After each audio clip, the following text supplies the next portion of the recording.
Hello everyone, मैं नेहा जोशी अपने YouTube channel पर आप सभी का स्वागत करती हूँ। आज मैं आपको न्यू एजुकेशन पॉलिसी 2020 के बारे में कुछ बेसिक सी जानकारी देना चाहती हूँ। इंडिया में अभी तक जो एजुकेशन पॉलिसी फॉलो की जाती थी वो 10+2 की एजुकेशन पॉलिसी थी, जहाँ पे क्लास 1 से लेकर 10 तक एक फिक्स्ड करिकुलम था, उसको ही बच्चों को फॉलो करना पड़ता था और क्लास 11th में आके वो अपने स्ट्रीम को सेलेक्ट करते थे, सब्जेक्ट्स को सेलेक्ट करते थे और जो भी वो सब्जेक्ट सेलेक्ट करेंगे वो उन्हें क्लास 11th और 12th में पढ़ना होता है।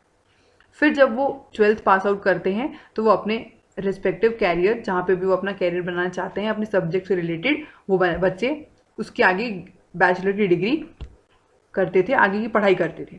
अब इस 10+2 की पॉलिसी को चेंज कर दिया गया है और वो 10+2 की पॉलिसी है 5+3+3+4। इस 5+3+3+4 में फर्स्ट 5 इयर्स हैं वो है फाउंडेशन स्टेज। ये फर्स्ट 5 इयर्स के जो पहले 3 साल हैं वो है प्री प्राइमरी स्टेज। ये प्री प्राइमरी स्टेज वो स्टेजेस हैं जहाँ पे बच्चा सबसे पहले स्कूल जाना सीखता है। वो बच्चा स्कूल में अपने एजुकेशन की सबसे नींव रखता है, सबसे बेसिक जानकारी वो बच्चा प्राप्त करता है। इसके बाद के जो दो साल होंगे वो होंगे क्लास 1 और क्लास 2, तो टोटल मिला के हो गए फाउंडेशन स्टेज के 5 साल। यहाँ पे हमारी गवर्नमेंट ने कोशिश किया है कि बच्चों के बुक के लोड को कम किया जाए और उन्हें खेल खेल में पढ़ाने की कोशिश की जाए और उनके को करिकुलर एक्टिविटीज़ पे ध्यान दिया जाए। तो जब बच्चों के बुक के लोड्स कम होंगे और एक्टिविटीज़ के थ्रू बच्चों को पढ़ाया जाएगा तो उनके लिए एजुकेशन और पढ़ना लिखना काफ़ी इंटरेस्टिंग हो जाएगा। आगे के जो 3 इयर्स हैं उसका नाम है प्रिपरेटरी लेवल, जो कि होंगे क्लास 3 टू क्लास 5। यहाँ पे स्टूडेंट्स को हर सब्जेक्ट्स की जानकारी दी जाएगी, जैसे कि maths, science, humanities, social study. तो यहाँ पे बच्चा मैथमेटिक्स भी पढ़ पाएगा, साइंस भी पढ़ेगा, ह्यूमैनिटीज़ आर्ट्स भी पढ़ेगा और सोशल स्टडीज़ भी बच्चा यहाँ पे पढ़ेगा। और सबसे यहाँ पे जो अच्छी चीज़ की गई है वो है कि क्लास 5 तक बच्चा मीडियम ऑफ लर्निंग अपनी नेशनल लैंग्वेज या स्टेट लैंग्वेज को चुन सकता है। जैसे कि मैं छत्तीसगढ़ से बिलोंग करती हूँ तो हमारे यहाँ छत्तीसगढ़ी स्टेट लैंग्वेज है। तो बच्चा अगर यहाँ का बच्चा अगर चाहता है कि वो छत्तीसगढ़ी में अपनी पढ़ाई करे तो वो छत्तीसगढ़ी में भी पढ़ाई कर सकता है, और अगर वो अपनी नेशनल लैंग्वेज को, हिंदी को, अगर अपनी मीडियम ऑफ स्टडी चाहता है तो वो भी कर सकता है। अगर आप महाराष्ट्र के हैं तो आपकी होगी मराठी, अगर आप पंजाब के हैं तो आपकी स्टेट लैंग्वेज होगी पंजाबी। तो ऐसे यहाँ पे उन्होंने कोई फिक्स नहीं किया है कि आपको इंग्लिश ही पढ़ना है, ऐसा नहीं है। आपको यहाँ पे अपने नेशनल लैंग्वेज हिंदी या आपके स्टेट लैंग्वेज में मीडियम ऑफ लर्निंग आपको दी जाएगी। यहाँ पे बहुत ही अच्छा ये है कि बच्चे को अपने स्टेट की लैंग्वेजेस के बारे में भी जानकारी होगी। आगे हम देखते हैं यहाँ पे इंग्लिश को as a subject up to class 5 की अगर हम बात करें तो इंग्लिश को एज अ सब्जेक्ट लिया गया है, एज अ मीडियम नहीं लिया गया है। इंग्लिश यहाँ पे एज अ सब्जेक्ट होगा, मीडियम तो आपका स्टेट लैंग्वेज या नेशनल लैंग्वेज को दिया जाएगा। आगे के जो 3rd स्टेज है वो है मिडिल स्टेज, जो कि है क्लास 6 टू क्लास 8। यहाँ पे बच्चों को एक निश्चित ही पाठ्यक्रम दिया जाएगा, एक फिक्स्ड कोर्स दिया जाएगा, उसमें ही बच्चे को पढ़ाई करनी होगी। यहाँ पे सबसे एक जो अच्छी चीज़ इस पूरे पॉलिसी में ऐड किया गया है वो है इंटर्नशिप और प्रैक्टिकल ट्रेनिंग की पॉलिसी। क्लास 6 से कोई भी स्टूडेंट अगर अपनी पढ़ाई के साथ साथ अपने स्किल को डेवलप करना चाहता है तो उसे पूरी आज़ादी दी गई है। अगर कोई बच्चा आर्ट में बहुत अच्छा है, पेंटिंग में बहुत अच्छा है, तो यहाँ पे वो बच्चा अपनी पढ़ाई के साथ साथ किसी प्रोफेशनल के अंडर में या किसी इंस्टीट्यूट के अंडर में वो प्रैक्टिकल ट्रेनिंग ले सकता है, अपनी इंटर्नशिप कर सकता है और अपने स्किल को डेवलप कर सकता है। अगर कोई स्टूडेंट कोडिंग सीखना चाहता है तो वो अपनी पढ़ाई के साथ साथ में क्लास 6 से अपनी पढ़ाई के साथ साथ वो कोडिंग सीख सकता है। अगर कोई बच्चा पॉटरी सीखना चाहता है तो वो पॉटरी सीख सकता है। ऐसे बच्चे को अगर किसी भी अपने स्किल को डेवलप करना है, कोई बच्चा सॉफ्टवेयर में इंटरेस्ट रखता है तो वो सॉफ्टवेयरिंग सीख सकता है, कोई बच्चा अगर प्लम्बर सीखना चाहता है, प्लम्बर के काम को सीखना चाहता है तो वो सीख सकता है। अगर कोई बच्चा फैशन डिज़ाइनिंग सीखना चाहता है, इंटीरियर डिज़ाइनिंग सीखना चाहता है तो वो इस स्टेज से ही, क्लास 6 के स्टेज से ही इंटर्नशिप करके या प्रैक्टिकल ट्रेनिंग्स करके अपने स्किल को डेवलप कर सकता है। तो ये काफ़ी अच्छा यहाँ पे इन्होंने इंट्रोड्यूस किया है नई वाली पॉलिसी में।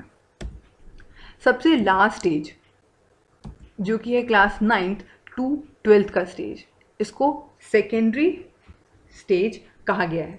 यहाँ पे स्टूडेंट को जो स्ट्रीम सिस्टम था, जो पहले की हमारे एजुकेशन पॉलिसी में था कि बच्चे को क्लास 11th में और 12th मतलब क्लास 11th में उन्हें सब्जेक्ट चुनना पड़ता था, तो यहाँ पे स्ट्रीम सिस्टम को हटा दिया गया है।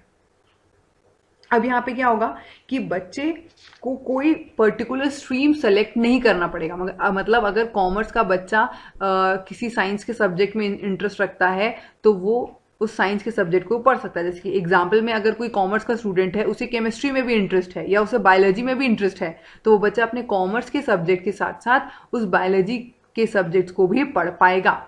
अगर कोई आर्ट्स का बच्चा है, उसे सोशल साइंस और हिस्ट्री सारी चीज़ों में भी इंटरेस्ट है और साथ साथ में उसे कॉमर्स के किसी सब्जेक्ट में भी इंटरेस्ट है, इकोनॉमिक्स में या उसे बिजनेस में, अकाउंट्स में इंटरेस्ट है, तो वो बच्चा अपने आर्ट्स के सब्जेक्ट के साथ साथ उस कॉमर्स के पर्टिकुलर सब्जेक्ट्स को भी पढ़ पाएगा। तो यहाँ पे जो स्ट्रीम सिस्टम है या बच्चों को बाउंड कर दिया जाता था कि उन्हें अपने ही सब्जेक्ट्स को पढ़ना है, तो वो एकदम स्ट्रिक्ट हो जाते थे कि उन्हें अपने ही सब्जेक्ट्स को पढ़ना है। अदर देन अगर उनको कोई इंटरेस्ट आता है किसी सब्जेक्ट में तो वो सब्जेक्ट्स को नहीं पढ़ पाते थे। तो ये जो चीज़ है उसको हटा दी गई है, यहाँ पे कोई स्ट्रीम सिलेक्शन नहीं होगा। यहाँ पे एक पूल तैयार किया जाएगा जहाँ पे बहुत सारे सब्जेक्ट्स होंगे और बच्चों को उस पूल के अकॉर्डिंगली अपने सब्जेक्ट्स को चुनना होगा। उसको बच्चे अपने हिसाब से सेलेक्ट करेंगे, उन्हें जिस जिस सब्जेक्ट में सब्जेक्ट्स उन्हें पसंद होंगे, बच्चे अपने इंटरेस्ट के हिसाब से उस सब्जेक्ट को सेलेक्ट करेंगे। इसकी काफ़ी जानकारी अभी तक इसकी कुछ क्लियर गवर्नमेंट ने नहीं बताई है, तो इसकी जैसे ही जानकारी और अभी आनी इसकी बाकी है, तो जैसे ही जानकारी इसकी मुझे और आ जाएगी नोटिफिकेशन, तो मैं ज़रूर अपने चैनल पे आपको यूट्यूब वीडियो बना के ज़रूर बताऊँगी। यहाँ पे और एक बहुत अच्छी चीज़ हुई है कि सेमेस्टर सिस्टम कर दिया गया है। क्लास 9 to लेके 12 तक सेमेस्टर सिस्टम फॉलो होगा। अब ये सेमेस्टर सिस्टम होता है, एक साल में 2 सेमेस्टर्स होते हैं। तो एक साल में 6 महीने के बाद आपका एक सेमेस्टर होगा, सेमेस्टर 1, देन 6 महीने के बाद आपका सेमेस्टर अगला होगा, वो होगा सेमेस्टर 2। तो फर्स्ट सेमेस्टर में के जो आपके मार्क्स होंगे प्लस जो आपके सेकेंड सेमेस्टर के मार्क्स होंगे, ये दोनों सेमेस्टर्स के मार्क्स को ऐड करके आपके उस पर्टिकुलर ईयर के फाइनल मार्क्स बनेंगे। तो इससे बच्चों को क्या फ़ायदा होगा कि उनके कोर्स भी आधे आधे हो जाएंगे। तो अगर किसी कारण, किसी भी हेल्थ इश्यूज़ के कारण या किसी भी प्रॉब्लम के कारण अगर बच्चा फर्स्ट सेमेस्टर में अच्छा परफॉर्म नहीं कर पाता है, तो वो कोशिश करके और अच्छा परफॉर्म करके वो सेकेंड सेमेस्टर में अपने मार्क्स को इंक्रीज कर सकता है और वही दोनों मार्क्स को ऐड करके उनके फाइनल ईयर के मार्क्स बनाए जाएंगे, उनके फाइनल मार्क्स को बनाया जाएगा। यहाँ पे बोर्ड्स एग्ज़ाम में बच्चे अपने हिसाब से अपना मीडियम चुन सकेंगे। अगर कोई बच्चा इंग्लिश में पेपर लिखना चाहता है तो वो इंग्लिश में पेपर लिख पाएगा, अगर वो हिंदी में लिखना चाहता है तो वो अपने बोर्ड्स के पेपर हिंदी मीडियम में या हिंदी में भी वो लिख सकेगा। अगर मैं हायर एजुकेशन की बात करूं तो हायर एजुकेशन में भी यहाँ पे काफ़ी अच्छे चेंजेस किए गए हैं। पहले क्या होता था कि हायर एजुकेशन में अगर आपको 11th में आपके जितने मार्क्स आए हैं उसी के बेसिस पे आपको 12th में किसी भी कॉलेज में एडमिशन दिया जाता था, पर अब ऐसा नहीं होगा। अगर कोई भी स्टूडेंट क्लास 12 के बाद किसी अपने मनपसंद किसी अच्छे बड़े कॉलेज में एडमिशन लेना चाहता है, पर किसी कारण से, किसी भी प्रॉब्लम के कारण उसके 12th में उतने अच्छे मार्क्स नहीं आ पाए हैं, तो उसको यहाँ पे एक अपॉर्चुनिटी दी गई है कि वो common aptitude test CAP common aptitude test दे सकता है। अब क्या होगा, कॉमन एप्टीट्यूड टेस्ट में उस बच्चे के जितने भी मार्क्स होंगे प्लस उसके 12th बोर्ड्स के मार्क्स को ऐड किया जाएगा और फिर वो स्टूडेंट अपने मन चाहे कॉलेज में एडमिशन ले सकेगा। यहाँ पे एक बहुत अच्छी चीज़ हुई है, मल्टीपल एंट्री और एग्जिट। अब ये बहुत सारे स्टूडेंट्स के लिए फ़ायदेमंद है। सिंपल एंट्री और एग्जिट क्या है। अगर कोई स्टूडेंट अपनी पढ़ाई बीच में ही छोड़ देता है तो उसे वापस से फर्स्ट ईयर से अपनी पढ़ाई कंटिन्यू नहीं करनी होगी। फॉर एग्ज़ाम्पल, अगर मैं अपनी पढ़ाई फर्स्ट ईयर कंप्लीट कर लेती हूँ और सेकेंड ईयर में किसी कारण मुझे पढ़ाई छोड़नी पड़ जाती है तो मुझे सर्टिफिकेट कोर्स दिया जाएगा। अगर मैं अपनी पढ़ाई 2 साल की कंप्लीट कर लेती हूँ, फर्स्ट ईयर और सेकेंड ईयर दोनों साल में अपनी पढ़ाई कंप्लीट कर लेती हूँ, तो मुझे डिप्लोमा कोर्स दिया जाएगा, डिप्लोमा मुझे दिया जाएगा। अगर मैं अपनी 3 साल की पढ़ाई कंटिन्यू कर लेती हूँ तो मुझे बैचलर डिग्री दी जाएगी। और अगर मैं 4 साल अपनी कंटिन्यू पढ़ाई कर लेती हूँ तो मुझे रिसर्च सर्टिफिकेट दिया जाएगा। तो यहाँ पे एक सबसे अच्छी चीज़ हुई कि अगर मैं 2 साल पढ़ने के बाद मुझे अगर थर्ड ईयर किसी कारणवश अपनी पढ़ाई छोड़नी पड़ी तो मुझे डिप्लोमा दी जाएगी और वापस से मैं अपनी पढ़ाई थर्ड ईयर में कंटिन्यू कर पाऊँगी। अब ये कैसे पॉसिबल होगा? तो थर्ड ईयर में जब मैं वापस से अपनी पढ़ाई करने आऊँगी तो मुझे फर्स्ट ईयर से मुझे वापस से एडमिशन नहीं लेना होगा, मैं थर्ड ईयर से एडमिशन लूँगी और देन मैं थर्ड ईयर के बाद अपना फोर्थ ईयर भी कंटिन्यू कर सकूँगी। तो यहाँ पे एकेडमिक बैंक ऑफ क्रेडिट बनाया गया है। अब ये एकेडमिक बैंक ऑफ क्रेडिट एक नॉर्मल जैसे कि बैंक होता है उसके तरह एक्ट करेगा। जैसे कि नॉर्मल किसी बैंक में हम सेविंग अकाउंट में अपने पैसे सेव करके रख देते हैं, वैसे ही इस एकेडमिक बैंक ऑफ क्रेडिट में हमारे जो मार्क्स होंगे वो सेव होके रहेंगे। वो कहाँ पे सेव रहेंगे? डिजी लॉकर्स में। अब डिजिटलाइजेशन हुआ है तो हर चीज़ ऑनलाइन होगी यहाँ पे, तो इस डिजी लॉकर्स में मेरे मार्क्स सेफ रहेंगे।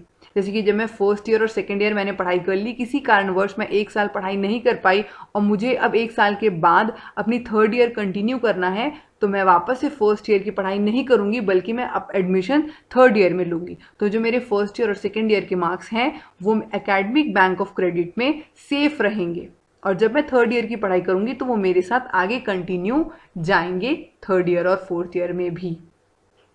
यहाँ पे जो आप वापसी करेंगे, रिटर्न आफ्टर फिक्स पीरियड, जब आप यहाँ पे वापसी करेंगे तो आप एक पर्टिकुलर पीरियड में ही आपको वापसी करनी है। इसकी भी प्रॉपर जानकारी अभी तक कुछ नहीं आई है, तो जैसे इसकी जानकारी कुछ मुझे मिलेगी मैं आपको ज़रूर मेरे यूट्यूब के चैनल के द्वारा मैं आपको ज़रूर बताऊंगी। तो यहाँ पे आपको वापसी ऐसा नहीं है कि आपने 2 साल पढ़ाई कर ली, देन आप थर्ड ईयर 10 साल के बाद आप वापस से पढ़ना चाहते हैं और 10 साल के बाद आप आ रहे हैं कहने कि मुझे थर्ड ईयर की पढ़ाई करनी है, तो ये पॉसिबल नहीं होगा। कुछ एक फिक्स पीरियड दिया जाएगा, 1 साल 2 साल 3 साल, कोई एक फिक्स पीरियड तय किया जाएगा, उसके अंदर ही अंदर अगर आप थर्ड ईयर में वापस आते हैं पढ़ना तो आपको अलाउ किया जाएगा।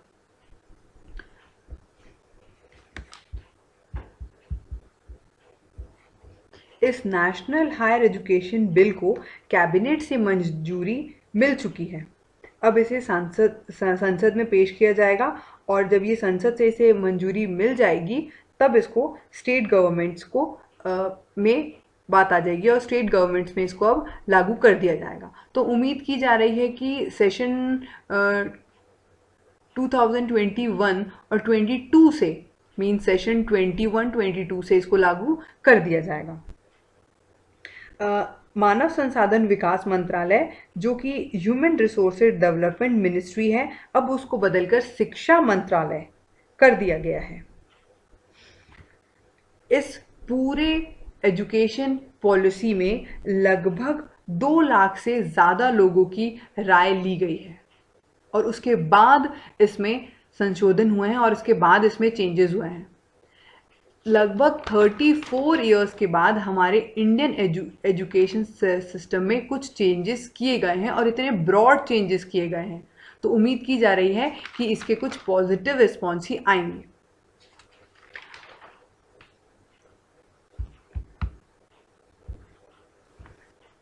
आई होप आपको मेरा वीडियो पसंद आया होगा। मैंने बहुत ही सरल शब्दों में और सरल तरीके से आपको न्यू एजुकेशन पॉलिसी समझाने की कोशिश की है। अगर आपको मेरा वीडियो पसंद आया हो तो प्लीज़ मेरे इस वीडियो को ज़रूर लाइक करें और अपने फ्रेंड्स में भी शेयर करें। अगर अभी तक आपने मेरे चैनल को सब्सक्राइब नहीं किया है तो प्लीज़ चैनल को सब्सक्राइब कर लें। So thank you so much for watching the video.